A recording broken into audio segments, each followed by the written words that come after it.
I just love the idea of everybody being like, oh, I'm so tired of like all the unethical shit going on at Twitter, blah, blah, blah. If only there was a competitor. Oh, thank you, Facebook, for providing me with an alternative. It's like, what is it? I mean, come on, there's a variety of things. Yeah, there's still other problems there, sure. But I think as far as hitting that downfall stuff we talked about last week, it's pretty great. Ultimately, I think to me what this says is like, what people really want is just a reliable product. Yeah, maybe it's covered in Nazis and stuff, but like that's true everywhere. Butterscotch shenanigans.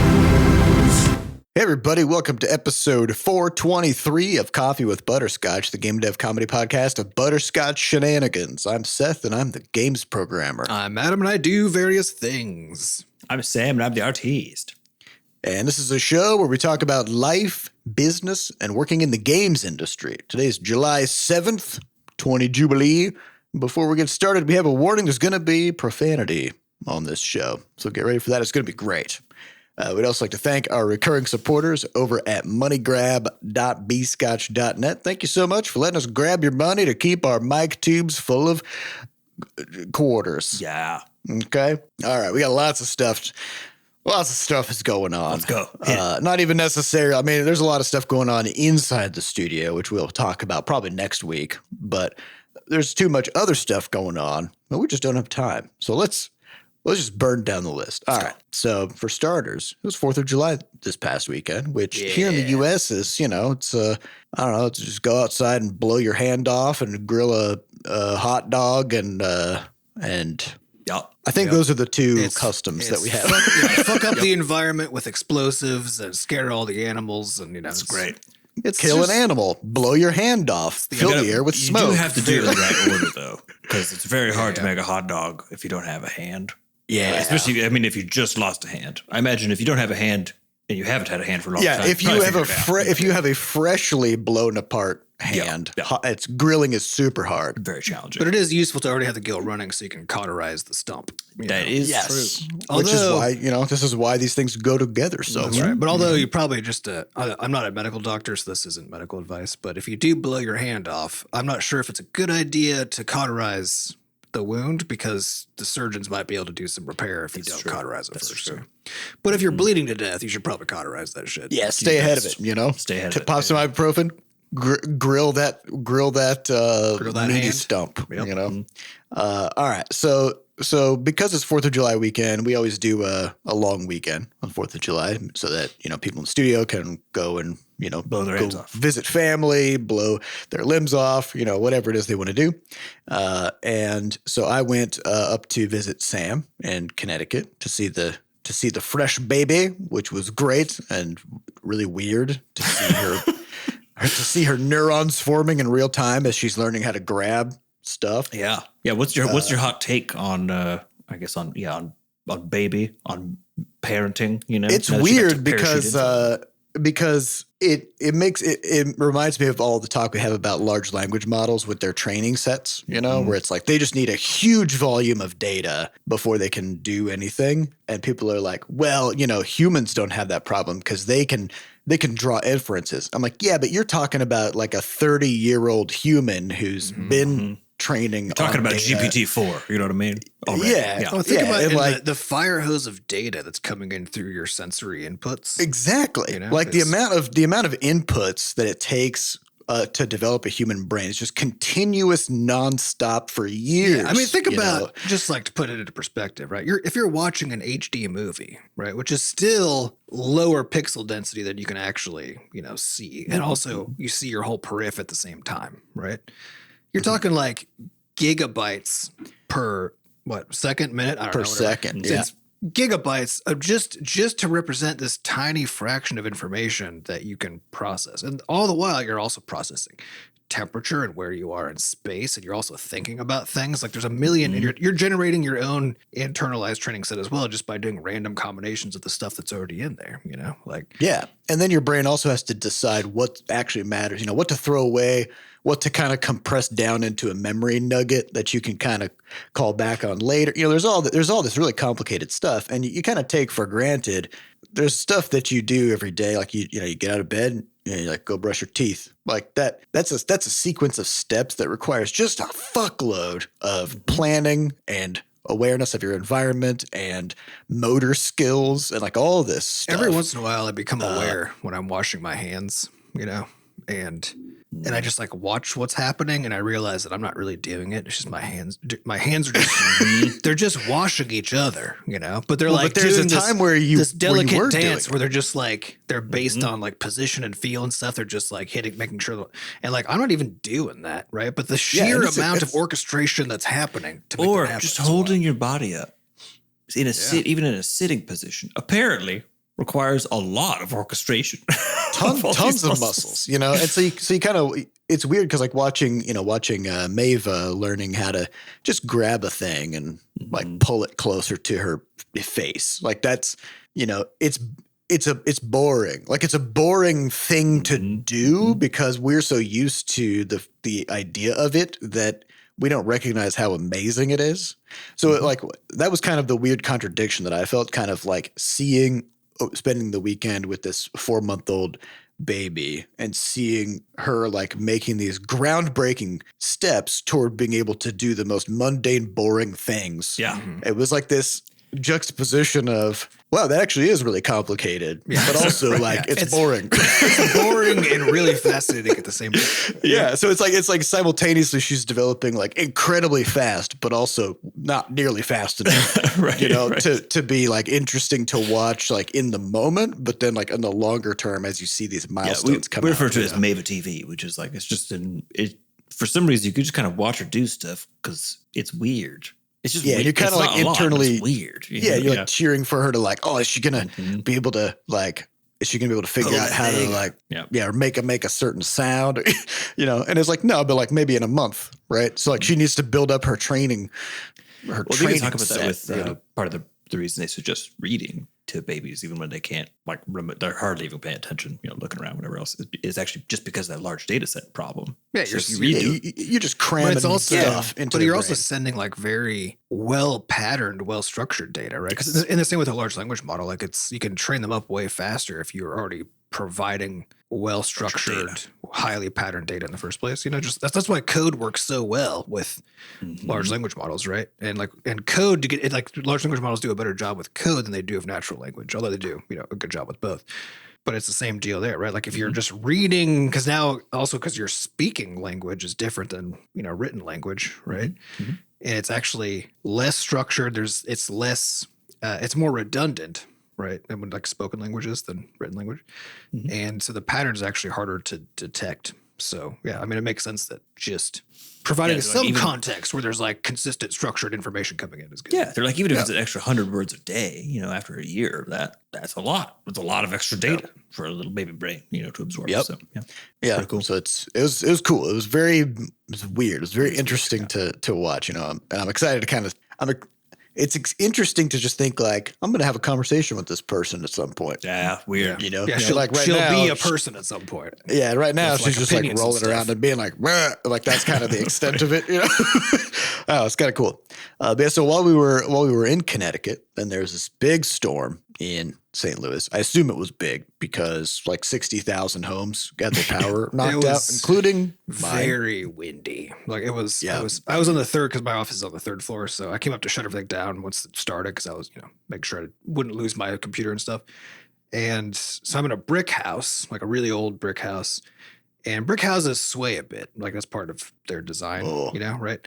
And so I could just feel the wind, and I'm looking out the window, and it's just horizontal, like water sheet, right? Just like flying like someone past. Just hold a big hose, shooting at you. Yeah, it was pretty. And we also got kind of the weakest hit of the city. It kind of sounds like so. It was intense. Yeah, I think it kind of died down a bit as it traveled east. And so apparently then our house had its power knocked out at like 3 p.m. on Saturday or something like that. And so we're over in Connecticut. We're like, oh yeah, that's great. Like good time to be away. Sure, we'll be back by the time we get back. And like, and power goes out during storms from time to time, and it's usually like up within a couple of hours or something like that, at most. And so we're like, oh well, haha, we would had no power for a few hours. It's nice that we're in Connecticut. And then the next day, no message from the power company. So start texting. There's a little text line where we can just text for the status of it. And they're just like, yeah, still no power. We don't know when it's going to be back. We're like, oh, dang. And then like Monday rolls around and it's time for us to go get on our flight and come back. And we text them. They're like, yep, still no power. We're like, shit. Like, are we going to be coming home to a hot house that's just everything's baked, you know?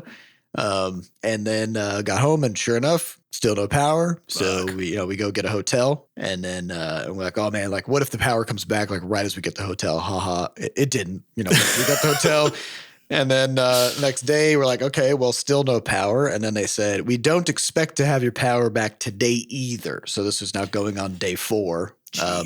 So we go just hang out at Adam's place and for the afternoon. And then, 7 p.m. rolls around and we're like, well, still no word. So text the power company and they're like, yep, no, we don't have any plans on getting your power back tonight either. So we're like, fuck. So we book a hotel and we go over to the hotel and then we get there, we put our key in the thing, we step foot into the room and then we get a text and they're like, hey, your power's back.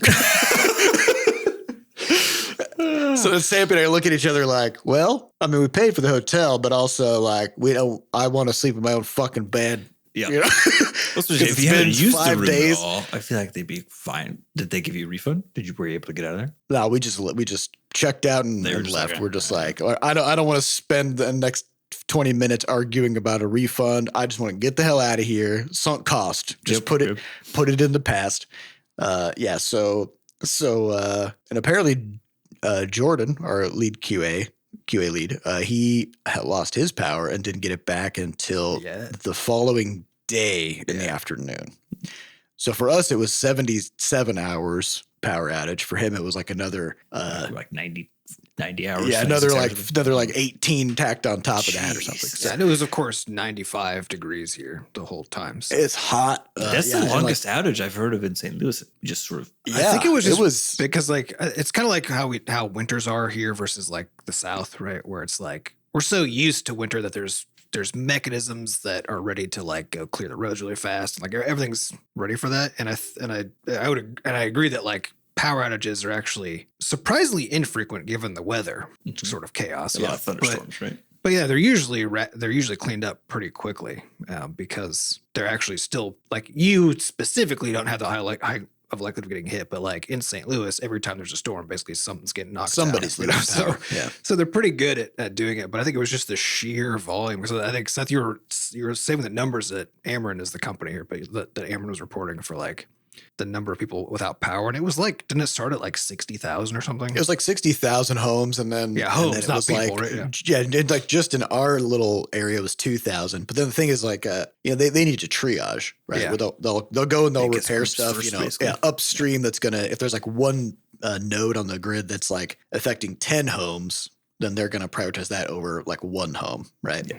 And so the problem they're is also going to prioritize like things like hospitals and grocery stores. Although a lot of it's backup power too. Industries first, Yeah, and so ours was just such that like there's a transformer that's hooked up to 3 houses. Oh no! And that transformer blew. That's so small. And it's like 20 yards from my house, right? And so it's like it's just this tiny little localized outage. Yeah, you're also in that weird like unincorporated township thing or whatever where things tend to fall through the cracks when people are supposed to be fixing things. Yeah, I don't live anywhere. I live in like an empty spot. Well, it's not empty, but like on the border map of like all the different townships and stuff in St. Louis.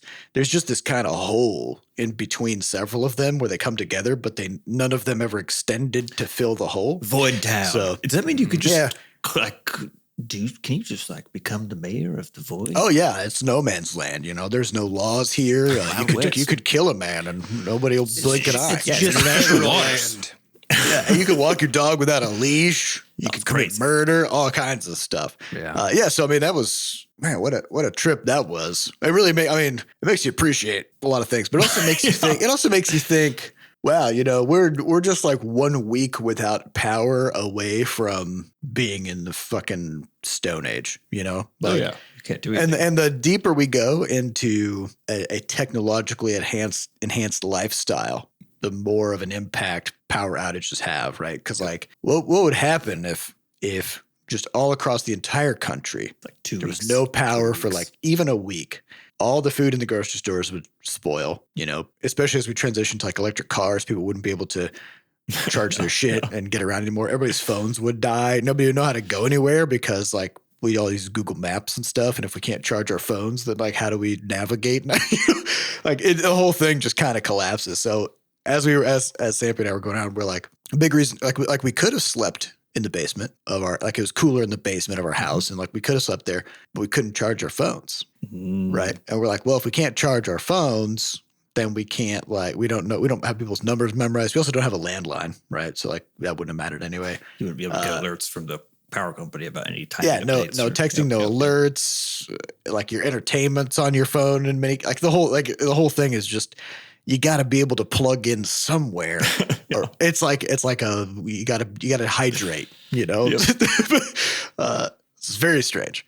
So then also Steam summer sales going on. So Crashlands up for cheap. Is it still on when this goes live? It's good. I think so, maybe. Or maybe it's a 2-week sale. Yeah, I think it's still going. Yeah. Should be. So we're doing a steep discount for Crashlands and Levelhead. They're both basically free. Yeah, basically free. It's literally like they're $3 or something, or $3 and $5 or whatever. Yep. Yeah, that's pretty good. That's a steal at this point. And so we're kind of using that to activate it, or not activate, but like to generate more wish lists for Crashlands 2 as well. So we got a little. That's been going really well. Yeah. Yes, we added a little slug to the main menu of Crashlands on Steam that then links you over to the Crashlands 2 Steam page to kind of make sure people know that it's there. And on the store page of Crashlands to Crashlands 2. So just really shooting that cross promo. Mm-hmm. Yeah, because we're trying to think, we got a long road ahead in terms of building up wish lists and hype and stuff. And so we're thinking of everything possible, even stuff like, oh, we got this summer sale for Crashlands. Like, can we use that fact to make wish lists appear for Crashlands 2? Like everything that we're doing is, just keep finding ways to hook it back in. But also as part of the Steam summer sale, the Steam Deck is on discount. This is basically, for those who aren't aware, it's essentially a Switch, but way more powerful, and it's hooked up to your Steam library. So you can buy your games again. You just got it. Yeah. It's a Switch for PC gamers. Yeah. Which, like, when I first got the Switch, I had kind of two complaints. One is it's a pretty weak device, but like it's cheap. So that makes sense. Yep. And it's like 6-7 years old at this point too. So like it wasn't that strong of a device at that time. It sure as hell isn't now. It definitely isn't now. It's like a 10-year-old Android phone in terms of its like CPU power. Yeah, I think the thing that's most incredible about TOTK, Tears of the Kingdom, the new Zelda, is that it runs on the fucking Switch. Like, I can't the believe amount of engineering skill. And I think to Nintendo's credit, like that's one of the most impressive things about that company always is that their engineering and programming capabilities are fucking wild because they're always like, how do we get the most out of the cheapest hardware we can sell, right? Yep. And like they're remarkably good at it. Very impressive. Yeah, and it's super expensive to optimize and engineer a game to the point where you can do that on a Switch, And I think the other kind of challenging part, kind of we found is like if you go that hard in the paint to get your game to run on the Switch, you might have been able to just forego all that expense and just not launch it on the Switch, as an indie developer, especially right? These potentially days, come out fine, Yeah, that market is so saturated and has no discoverability. It's just it's very saturated, and mostly first party games get promoted the most, right? And so you're kind of like further down the list. And aren't they talking about a new Switch? Isn't that a? I can't remember if they announced it. Did they? I saw some. I didn't see any first party announcements, but I heard some talk recently about it because for a while about Switch 2, basically. But Switch 2. But yeah, so then like Switch, I think the other issue I had with the Switch is that, it has its own eShop thing. Mm-hmm. And it's, it's obviously it's separate from like Steam or whatever else. And so like I've got hundreds of games in my Steam library. I got like Xbox Game Pass where I've just got hundreds of games that I can access there.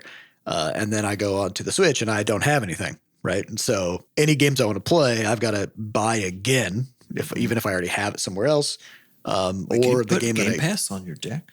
I don't know. Well, people can. I'm sure you can kind of do anything on the deck. That's true. It's just kind of a PC essentially. It's a Linux PC, right? Right. Yeah.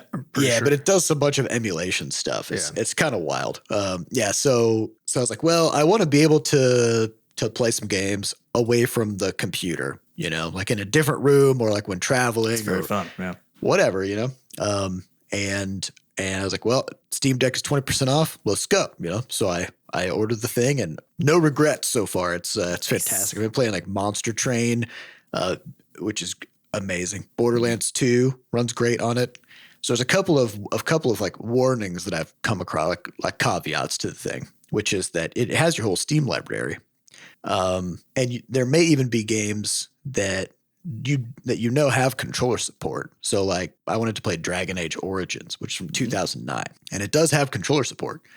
But somehow or another, the game just does not recognize the Steam Deck's controller inputs. And you could go in and remap. You can actually remap all of the buttons on the Steam Deck as keyboard inputs. So it also plays like a controller, but then it's like you can map things from the game. Right. But of course, the problem there is like there's way more buttons on a keyboard than there are on a controller, and many games just don't have enough keys. But yeah, so it's like there's some stuff that's older that's like less robust or less able to kind of adapt, but most of the newer stuff that I played that is listed with controller support on Steam or with full controller support, you just boot it up and just go. So like I played Slay the Spire, Borderlands 2, obviously Levelhead, Crash. It's like all of our games work perfectly on it. So would recommend 10 out of 10. Nailed it. Yeah. And it's a nice replacement for like if you have a bedtime habit of like scrolling TikTok or Twitter or something like that before bed, just get a Steam Deck instead, Yeah, no doom just play some Monster Train before bed. That's what I was debating because like, I actually just don't play games almost at all because like my gaming rig is my work rig. Yeah, and once you're done with work, you want to get the hell out of there. Yeah, like in the evenings now, like I just really like laying on the couch with the cat, and but it's really hard. Like as soon as you lay down, there's like nothing you can do. Like I still want to work on stuff, but like I can't work on a laptop while I'm prone, But you could play a Steam Deck. I could play a Steam Deck. Yeah, so it's been pretty great. And I'll if I find any games that are like particularly good on the Steam Deck, I will recommend this as well. One thing that I will note is that a lot of games that are like PC first or console first don't necessarily display that well on the Steam Deck because of just like font sizes and stuff like that. Like if something is thought to be played at a 27-inch screen, then there's no regard to how small the text is. But then when you put it on a tiny screen, I already find you can't see shit. A lot of those games to be a problem on my 27-inch monitor, or whatever it is. Because I don't know what it is about AAA, but they're just like, we assume that everybody who's playing these games has like the eyes of a 12-year-old or something. And like you can just see everything. Or just it's not going to be a problem. An eagle. Is an eagle. Yeah. Yeah. So I'm always jacking up text size like 3,000%, so I can just easily read everything. Yeah, or like games that kind of require on like hovering over things with the mouse to get like context information, which you don't have a mouse. Like an RTS. Yeah. So like I wanted to play Divinity 2 Original Sin. Oh yeah, that would be a lot. I feel like. Yeah, and I was like, oh, this would be so good. And then I'm just sitting there, I'm like holding the deck like 2 inches from my face, squinting. What the fuck does this say? So I think games. Which is a reminder out there for anybody listening who's making games. Just let that font size go up. It's kind of one of the funny things is like people will see a game that has like easy to read stuff and like has really big text and they'll be like, oh, it's a mobile game because like as if it's designed for small screens.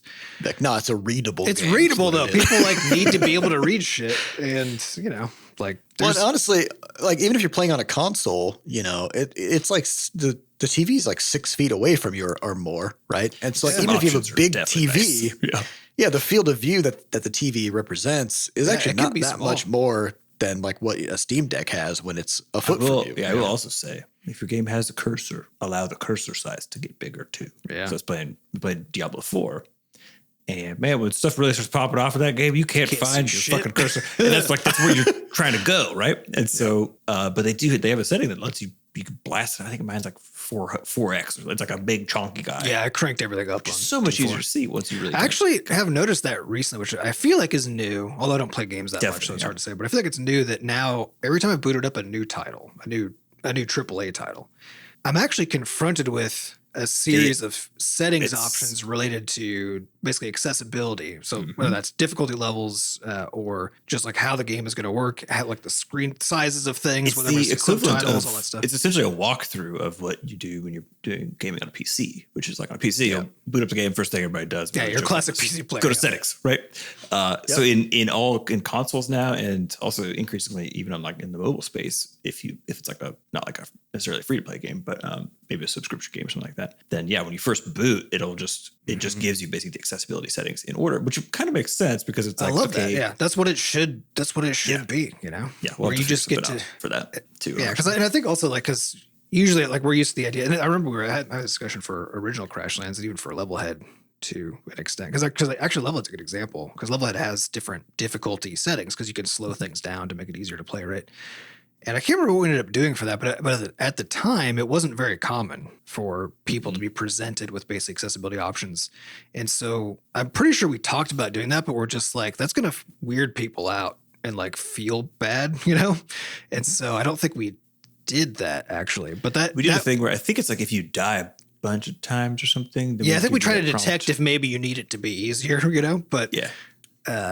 We just message or like we popped a thing up that just like reminds or lets people know that they can adjust some things in the settings just in case. Because like you're saying, PC gamers just the settings page is the main menu. Like you boot the game into the settings page and then you go on to the rest of the game. But for mobile gamers or console gamers, they're more accustomed to things are just kind of set up to work on the device. Yeah, but I think also for newer generations of players too, that they're being raised on games that just have accessibility more front and center in the first place. But also they're being raised on non-PC, like PC gamers as like a group, you know, like it's not shrinking by any stretch, right? But like people are spending way more time on their phones and iPads and things right today growing up than on PCs.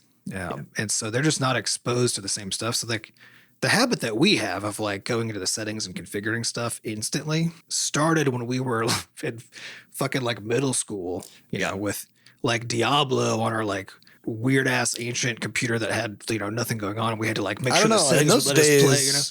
In those days, I feel like games barely had any settings, and it wasn't really until they did, like but it still mattered a lot because like the performance at least changed the resolution usually. Yeah, you know what I mean. Somehow the resolution was always wrong. It was always wrong. Exactly why. Well, no, because like Diablo 2 didn't have resolution options until the expansion came out. Instruction, It was like 640 by 480, and then LOD added a singular setting to change it to 800 by 600, as always in a 4:3 aspect ratio. Even like the concept of making a game that could adjust to aspect ratios literally didn't exist because every computer monitor and TV screen was 4:3 for like 10 years, right? And then suddenly widescreen starts to appear, you know, TVs and computer monitors. So yeah, I mean, like these things kind of, and also like as graphics cards become more capable, right? The ceiling of settings keeps going up, but the floor stays the same, right?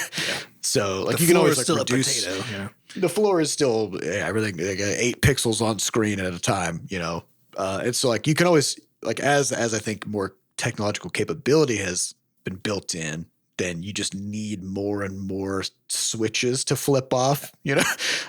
So it's expanding over time. But yeah, like you're saying, people who play on iPads they aren't really accustomed to that, right? Yeah, you just don't need to. Like you don't need to go into deal with that. But something else that's pretty cool about Steam Deck is I looked into the Steam Deck, there's a Steam Deck subreddit because, you know, there's a subreddit for everything. I was like, I just want to like, before I buy this thing, I want to see like, what are people talking about? Are there, you know, cause like I didn't know about like the Joy-Con drift problem that Switch was having until like after I got my Switch. I was like, oh crap, you know? So I was just in there kind of lurking and reading about what people are talking about with the Steam Deck. And one of the interesting things was people commenting about like a lot of AAA games or like way more intense story driven games, all that stuff. Don't play as well on the Steam Deck because it's hard to read stuff. You got limited battery life, and like there's just like way too many buttons and configurations, and it's just really hard to like get the game up and running easily. But most indie games don't have this problem, right? Mm-hmm. So if you want to play like Terraria or Monster Train or Slay the Spire, probably Stardew Valley. I haven't played Stardew Valley yet, but I'm assuming sure, on there, and so like there's all these games that are like more like simpler art. They're more colorful. They have simpler control scheme. They're still super engaging, and they have like dozens and dozens of hours of gameplay in them. But that's kind of like the market for the Steam Deck is like these games play great on it, and it's kind of interesting because like you got people who are like PC gamers who are really into these high-end AAA games and like they have their big gaming rig, and then they get the Steam Deck.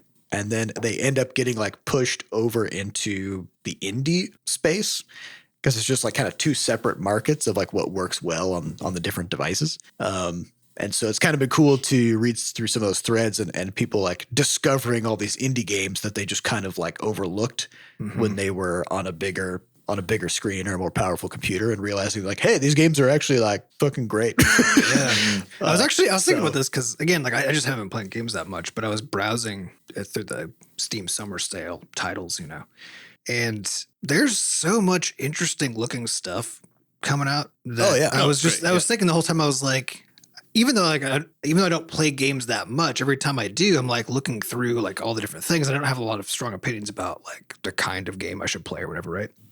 But I was imagining like being the person who's like, I play this one game or I play this one genre of game or whatever, where you then see all this other really interesting stuff and just fucking ignore it. Just like your eyes just zip past it. Like how much you're just missing so much. I think it's really cool that something like the Steam Deck basically creates an incentive for people to actually get outside of their normal experiences and see like, oh my God, there's this really cool, amazing world of, and not even just like small indies, but just like the whole gamut of kinds of games. Just like games that are like simpler and more like colorful, right? Like it just works much better if you have a very like monochromatic game or like a gritty kind of a game with like lots of small text and stuff like that. It just doesn't. It's hard to pull off. It feels wrong on like a small device, and I think that's why something like Tears of the Kingdom or like the Breath of the Wild works so well on the Switch, is because they have that simpler art style and super vibrant colors, And they had to because they designed it for the Switch that has what's the resolution on the Switch? Like I think it's similar. I think it's like 1280 by something like that, 720 or something like that. Yeah. The Steam Deck is actually 16 by 10. It's 1280 by 800. So it's not even HD. And again, like if you get a AAA game and you cut down the number of pixels by a quarter, right, or more, or a third, or whatever, then like the text just gets real crunchy. Yeah, because it's designed to be seen, right, with that full resolution and all that stuff. So big recommend on the Steam Deck. And also so there's multiple tiers of it, and they also have like different levels of storage. But also you can buy it just like a micro SD card. You can get like a terabyte micro SD card for I don't know how much, like $30 or something probably. But yeah, it just has an SD card slot, so you can just store like as many games. Yeah, you don't have to worry about it, and you can just download like everything from your Steam library. So very cool. All right. So last bit of news in the world of tech. Let's talk about Twitter. Yeah. So last week we did have a question about Twitter, or about like the downfall of Twitter and Meta and whatever. And at the time we were like, Twitter will keep existing. It's not necessarily going to die. It'll get absorbed or whatever. What we didn't forecast was basically what just happened this past week. What do you guys want to 2 days tell ago. This story? Well, yeah, I guess there's a series of things that happened. The rate limiting thing was after our podcast, right? Yes. Yeah. So, which is the weirdest thing. So basically, anytime you're serving up these API calls, we talk about Reddit and their API service calls problem, and anytime you're serving up API calls, you're basically feeding data to it could be your own service, it could be whatever. But essentially, Twitter decided to do what's called rate limiting, which is to say that for any given person, for any given IP address or whatever that we're sending this data to, we're only going to send we're only going to allow like 600 requests to the Twitter API, for example. So per day. Yeah. So per day. Meaning like you could see 600 posts, right? Yeah. Before you hit the rate limit. Which is wild.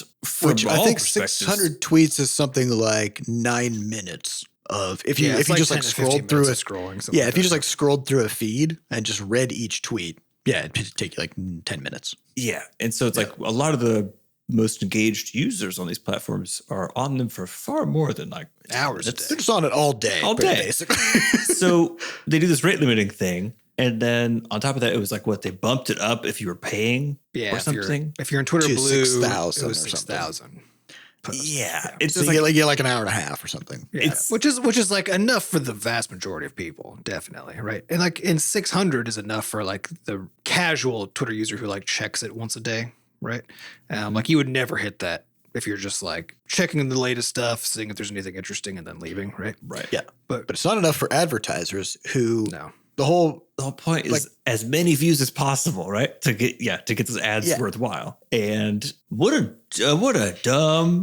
the dumbest. So there's a lot of speculation about why the fuck this even happened. Well, it's also unclear if actually like they just broke something and then needed to. Yeah, because the speculation is that. Yeah, because also Elon Musk is a chronic liar and also has a very strong he has a very weak sense of self, right? So like anything that implies he may have done a bad job like hurts his ego enormously, right? So his entire life is basically one big ego protection mechanism, so it's unclear if like because he was trying to spin this whole thing as like this all makes sense, here's all the reasons why, right?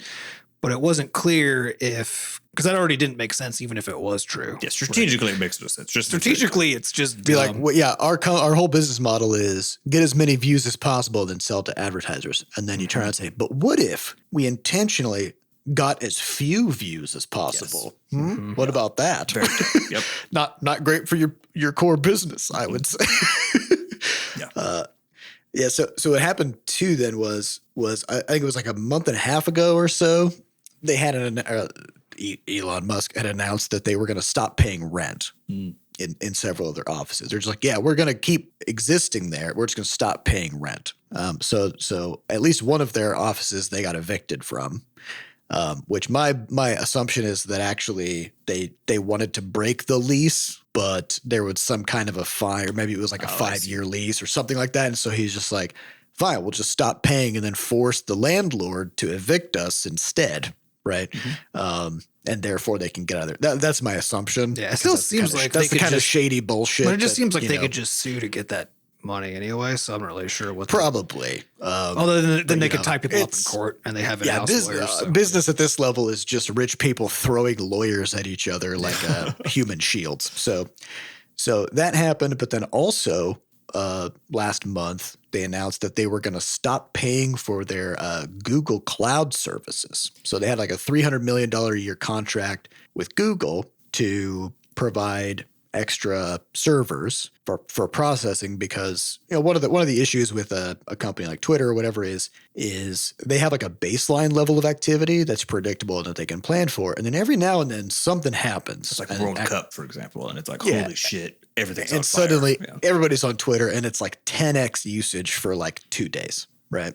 Or some kind of big civil unrest happens in some country or a war breaks out, and like whenever big things happen, people flock to the public square to see what's going on, and on the internet, that's Twitter, right? And to its credit, Twitter was and still is the best real-time platform to figure out like what is happening right now, right?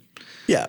And so essentially then they said, we're going to stop paying Google for the extra slack to be able to accommodate, all this stuff, because the idea is like if Twitter has its own servers and then if their usage spikes beyond some certain amount, they can offload some of that extra processing to these contracted servers that other companies run, right? So they just said like, we're just not going to pay that bill anymore. Well, that expired right at the end of the month. Expired on June 30th, which is right at the time where they announced that they were going to start rate limiting views of tweets, right? Mm-hmm. And so the assumption there was that they they had miscalculated something and then discovered that actually their servers couldn't handle the traffic once their Google Cloud contract expired, and that they put their own rate limit on. However, there was a third thing that happened, which was that people discovered that some code had gotten into production on Twitter servers where whenever an API call was made, it essentially fired off a series of API requests to Twitter, essentially resulting in like an up to like 10x burden on the compute of the servers. Unnecessary calls, basically. Just and it just kept happening like over and over and over again. And the kind of like lightweight technical explanation of this is that normally, like if you need to request something from a website, you don't always get it back. And so when you're doing those requests, you'll build in like a repeat request where you can like ping the server again and be like, did you get it now? And you do, what's that called, Adam? It's like an exponential drop off or something. Back off. Yeah. So it's like you make the request, and if it comes, and so usually what you're doing is you make the request, and then if it times out, meaning the server just doesn't respond, or if the server replies back and says, hey, you're surpassed the rate limits, or hey, something's wrong right now, or whatever, right? Just a general class of kinds of errors. Then on the client side, like in your browser or the app or whatever, then that thing has to be like, okay, so all I know is that didn't work, right? So what do I do? And there's tons of strategies you can take for what to do. It could be as simple as just like, like the older days of Twitter, there was just the fail whale, right? Where the little whale would show up and be like, I don't know, something's wrong. And then you would just have to like try to refresh it. And you're basically send off one request. Yeah, you're kind of manually attempting to refresh it, right? More modern approaches are basically to say, okay, well, the client can just keep on making requests, right? So just try again. But if you fuck up that logic, the way to do this safely is to say, is an exponential back off. It doesn't have to be exponential. That's just kind of the general thing, right? But the idea is you try the request. If it fails, you wait, try it again. If it fails again, you wait a little longer. And then you just keep on waiting longer between each one until at some point you might just fully give up. But you typically don't need to, though, because at that point you're just like waiting, 2 minutes between calls or whatever. The reason. So what's the reason for that, though? Because the reason is that if you don't do that, then you're basically converting what would have been one request that failed, right? But if that request had succeeded, it would have been one request, right? So your whole system is tailored towards that level of traffic. Your server's still getting those requests. It has to do something with it. It has to do something, right? So you still have to deal with the request, even if you're answering. And it's like rate limiting isn't preventing the person from talking to the server. It's you get their request and then you respond. You still respond. The whole thing is still happening. Your response is just fuck you, buddy. Right? Your response is stop. Just leave me alone. Yeah, but you still had to respond. You still had to do all of that stuff, right? And you have to respond to every request. Yeah. This is how denial of service attacks work, is that you get a huge number, a much larger number of requests than usual that don't have to be good requests. They don't have to be valid, but the server still has to capture them and then process them and then do something, right? Yeah. This is the term, the DDoS attack, which is distributed denial of service, which is just lots of people sending or one person who has lots of machines, lots of computers or bots or whatever, just sending a huge volume of requests to a server, which like Adam was saying, they don't have to be meaningful requests. It just forces the server to figure them out and deal with them and send something back, which then just clogs up the pipes, right? And then like other people can't use the service because it uses the compute resources of the servers, right? So you start to build up a queue, and then eventually the whole thing falls over because it can't process stuff fast enough. The reason this is so useful then, though, is like in the case of an outage, say you have like 100 people who for whatever reason can't, like they try to make a Twitter API call and they get this non-response back. If it's the case that everybody just immediately resends that request, you essentially end up building up this bottleneck of traffic that emulates a DDoS attack, even with a very few. Because it converts what would have been one request into one request like per whatever the time is that it takes to go back and forth to the server, which is usually on the order of like 100 milliseconds, right? So you're converting one request into 10 requests per second. And this is also why in games, let's say I was playing Diablo last week, I think, and their login servers went down for a short time from a DDoS attack. But the thing that's always frustrating about that, and you see people talk about it, is that it would be possible for everybody to get into the game faster if somehow you could get people to stop trying to log in while this is happening, right? Yeah. The thing, so you suddenly it's a get tragedy of the common. Yeah, you usually get this distributed wave of people, like maybe you have 100 people say log in over an hour. And instead, now all those people who are online get kicked off, and then all of them are trying to log back in right now.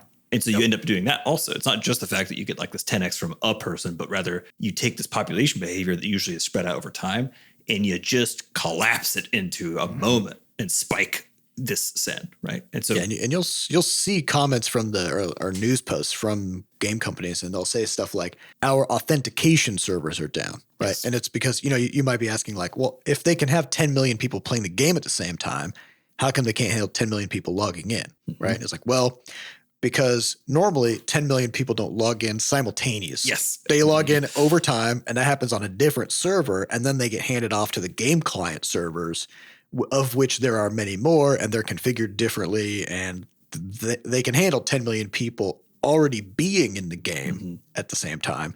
They can't handle 10 million people hitting their login servers. Which is also why you can get the reverse too, right? Where you're able to log in, but then can't do shit. Then you get kicked out of the server, or like the gameplay is really slow or whatever. Yeah. So these are all like different services and stuff. So what ended up happening then with Twitter was that it's like, when it comes to this idea of the rate limits and all that stuff, that's usually something you have to worry about as a third-party developer. So like if we were making something that was going to talk to Twitter's API, then we would want to build our own exponential backoff protocols and stuff like that, so that we ourselves don't get hit by rate limits and all of that.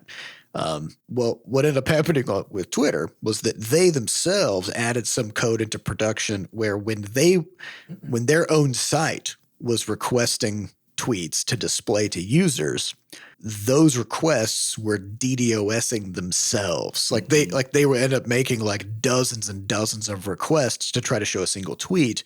Well, it wasn't just their own thing, because it was the embedded tweets. Right? Embedded tweets. Because embedded tweets go to a news also article, have their own logic for doing it. Yeah. So because they also temporarily, I believe, blocked public access to Twitter, so that you had to be logged in. But that meant that everywhere, because people embed tweets everywhere, they have for a decade, right? So that meant that every time I saw a news article that linked to it, and it was just the tweet just wouldn't show because I'm not logged into Twitter. Yeah, but depending on the logic of that little widget that was showing the tweet, either it would fail once and be done, right? Or it would do the same thing where it would fail the first time and then try again, right? And so you can't just this is one of those things, like you can't. So they're treating this like Elon's treating this like a startup, right? But also in the dumbest way you could handle a startup, right? But the fact is, you can't, if this tech is already out there, right? If there's already stuff talking to your system and all that, you can't just decide on a whim, I'm going to completely change the rules to how things talk to my servers. I'm going to rate limit everything, and there's going to be no forewarning. Yeah, just it doesn't all of a work. sudden, boom. It's one of the, it's the most, it's the thing that, at least to me, it makes web development the most difficult, as difficult as it is the fact that you do not get to prevent people from trying to talk to your server. There's no way. It cannot be done, right? People can try to talk to your server, and that cannot be stopped, right? So given that fact, everything you do is sort of starts with that premise, which is given that literally anybody at any moment can attempt to make my computer on the internet do something, right? How do I code things up both on my server, but also you don't get to control those clients out in the world? Because even if it was the case that Twitter hadn't done this to themselves, the moment that they applied you have to be logged in, or there's a strong rate limit now, if all the other things that were out there weren't coded up to handle that, the end effect would have been a DDoS attack anyway, right? Because, and especially if you're coding against Twitter, right? Because why go through the extra effort if you're just some random person coding something up to show a tweet, right? Why go through the extra effort to work through the logic of an exponential backoff and blah blah blah if you're programming against what you've perceived to be a super reliable public API that's really well engineered, and you just embed embed it, you don't worry about it, right? Yeah. And so of course that's because I think about this stuff with when we opened up the API for Levelhead and stuff too, right? Most of what I had to do was not how do I make this functional and provide people with the cool like API endpoints that make it so they can do stuff. That's like the first 5%. That's the easy part. Yeah, the hard part was, okay, given that now people can talk to this from anywhere, which they already could, right? But given that now I'm actually giving them instructions on how to talk from anywhere, what are all of the possible outcomes and ways that this could go bad, and how do I defensively program around that, right? Well, so then in response now, so that the final thing is that Facebook launched this competitor called Threads. Just 2 days ago. It's just Twitter. You know what I mean? It's just Twitter. But I do want to say that I think one, timing is great, right? It was exactly the right time to launch it. Perfect moment. I don't know if they had to be just sitting on this. Yeah, they were clearly like waiting, and there's still some core missing features that they might have been planning to have before they launched, but sure, right. But it looks like what happened was they accurately recognized that this was the time to strike, as long as their product could stand it on its own well enough, right? Yep. It's possible that like as soon as Elon bought Twitter, they were like, okay, we got to get something under, and they just started developing some possible competitor. Well, I think the funniest part, or I guess the most clever thing to me, was that my wife was looking at the story, and she told me that they basically allow you to link. You're essentially linking your Instagram account over. Oh, yeah, it's actually it's an Instagram product. So the only way to log into it is you log in through Instagram, and it's just part of your Instagram account. Yep. And so on the face of it, so you might be saying like, well, I don't have an Instagram account, or I don't really have an interest in having that also. But the huge key here is that they get to skip a step in social network building, which is that the biggest problem, and stuff you see with like Mastodon, anybody who's trying to compete with Twitter currently, is basically migration of your following from Twitter to the new platform. Even if it's the case that the new platform is better, more reliable, whatever else, if most of the people who follow you are still over on Twitter, you're not going to be able to make the jump, because the whole point is the connectivity, right? Yep. So with Threads, what they did then is they essentially take your Instagram followers, and if they sign up for Threads, you automatically have them as a follower. So basically, it just dupes your followers, right? Yeah. So it's so not you're still not recreate getting a whole network. Twitter, but you're not starting from nothing. Yep. Yeah, and so for a lot of people whose whole things are on either Twitter or Instagram or both, like a lot of these people who produce a huge volume of content in those spaces. Oh yeah, they're on both, definitely. They're on both, right? And so it's like you actually have the ability to just bootstrap a whole connected network. You get the network effect in a huge, at least a great starting point. And like, yeah, it's not your Twitter following, but like they had 30 million users in the first 12 hours or 10 day or something. Shit. Yeah. Okay. Yeah. The first 7 hours they had 10 million users, and it just by the next day it was already 30. It's been 3 days. Presumably they're over well over 100 million already, right? But it's basically because everybody's been wanting to flee Twitter anyway, and they've been looking for places to go. And there's been like a new Twitter clone popping up every week. I've tried all of them just to see the network effect problem every time. I just love the idea of everybody being like, "Oh, I'm so tired of like all the unethical shit going on at Twitter." I know. Blah, blah, blah. If only there was if only there was a competitor. Oh, thank you, Facebook, for providing me with an alternative. It's like, what is it? Come on, there's a variety of things. Yeah, there's still other problems there, sure. But I think as far as hitting that downfall stuff we talked about last week, it's pretty great. Ultimately, I think to me what this says is like, what people really want is just a reliable product. Yeah, maybe it's covered in Nazis and stuff. But that's true everywhere. But they want it without the Nazis, actually, right? They do. Because it's not even that. It's not even just that Elon has like fucked the infrastructure of Twitter to make it an unreliable product, which is true. He's done that, right? But the main thing is that he's made it openly welcome to the worst people. Like that's he's been part of his cultural brand, right? infrastructure of the product. Yeah, and also openly hostile towards every oppressed group in the universe, right? And very not a great openly. Business move. It's just a terrible, which means that basically like what everybody's been doing is like, and already like Twitter was already a toxic as fuck place in the first place because it like. Sure, Elon's done a terrible job with it, but Twitter was not a good product before that. Like it was the best of its type. It wasn't a good company either, right? Yeah, like it wasn't making profit. None of these are good. None of these are great. They're all largely doing harm. More so than good. But yeah, so people have been trying to figure out how to like. Okay, it's like Elon took over and it was like, hey, Nazi paradise, right? So everyone's like, okay, how do we escape Nazi paradise so that I can just like talk about stuff without everything I say causing all the blue check marks to come in and say the most vile things in the universe, right?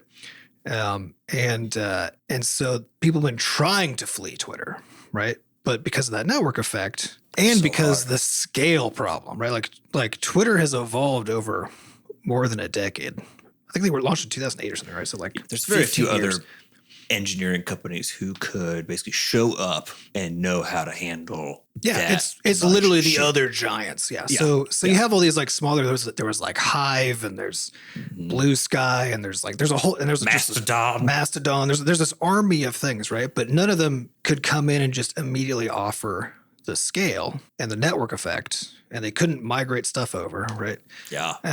And so people kept on like going to one platform, and then it would hit some scale tipping point where like wouldn't work that well anymore, or there would be stuff they didn't like about it enough, or you just be out there for a while and you're like, man, I don't have the like 70,000 people that I had.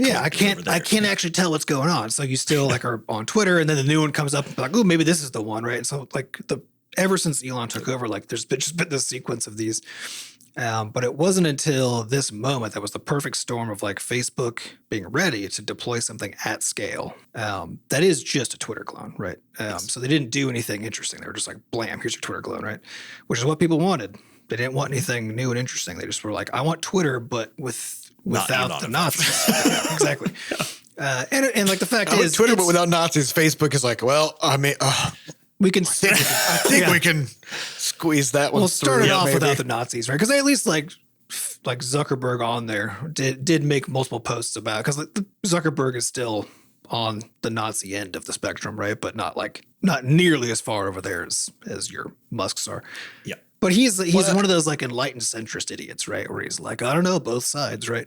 So there's going to be like that's where this stuff. One side wants to kill everyone, and the other doesn't. So they're just like two sides of the same coin. To each other? Listen, all I know is that I hope that this does turn into the Rome Colosseum battle between these two fools, because if that could be the.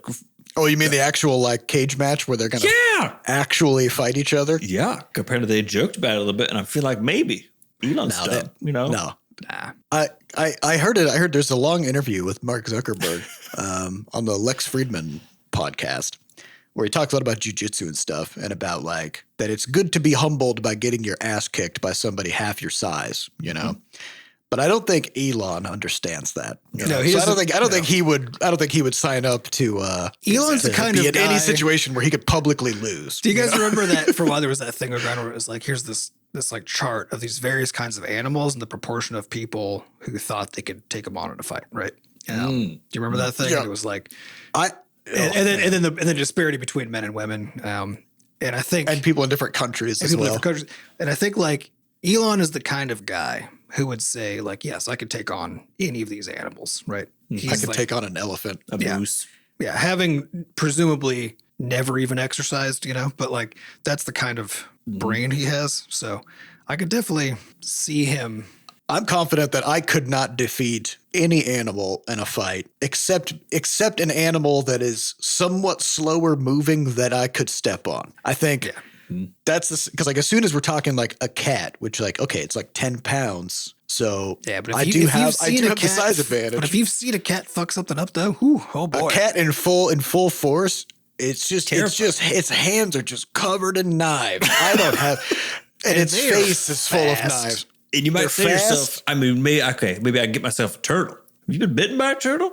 That fucking hurts. Take your digits right off. Yeah. Take a chunk out. Take your nose off. And if you have no weapons, man, like, all these animals, they come armored and armed and ready to go. And like, I'm soft and squishy and I'm sweaty. Ugh. I'm confident I could take like a mouse. It would probably bite me first, but then I could grab it and throw it, So like, that's true. I think anybody who's confident about fighting animals, I think you just put them next to a Canadian goose and see what happens. Because I think it doesn't matter if you're confident. Those fuckers, like, it weighs like probably, I don't know, 15, 20 pounds or something. You could. Yeah. And it's made of like bird bones. It's not a challenger. It has no weapons, but like, it's like the ferocity. From a sheer strength perspective, you could strangle a goose. You know what I mean? But it's not going to adhere to kickboxing rules, to hurt it. Yeah, but like that requires that once it starts going after you, you can maintain the wherewithal to defend yourself, and that you can do so with enough accuracy while you are being like, because like if you've seen a goose attack something, it's a flurry of wings and noise, right? Like and honking. You just don't know what's happening. So. I don't know. Yeah. I think you It's get like humbled by a goose. You get humbled real good in the animal kingdom, you know? That's right. But the thing is, like, I wouldn't be humbled by a goose because I expect to lose to a goose. I already have that humility baked into Even if I my lost psyche. to a mouse, I'd be like, well, I mean, it is an animal. You know It's an animal, like, and I'm just a squishy meat bag. My species has been evolving for tens of thousands of years to use tools because we're to explicitly not deal with this kind of bullshit. To think that I just could is just so stupid. I would lose, but I'm also confident that I would lose any fight against a person also. Oh yeah, definitely. Yep. Just anything that would require me to like inflict violence, I think I would probably not win in that scenario. So, well, what are you going to do? All right. Well, I think that's kind of everything for this week. We kind of ran out of time for questions, so we'll have to see. We'll have to see about next week. So we'd like to thank our producers, Fat Bard and Sampa DaCosta, for putting the podcast together. And thanks to our community moderators who keep our Discord running. To get more involved in the Butterscotch community, go to podcast.bscotch.net, where we have links to the Discord, a way for you to donate, and links to the archives. And as always, please head over to Steam and give Crashlands 2 a wish list if you haven't done so already. It helps us out a lot, and we would appreciate it. So thank you all for listening, and we'll see you next week. Goodbye.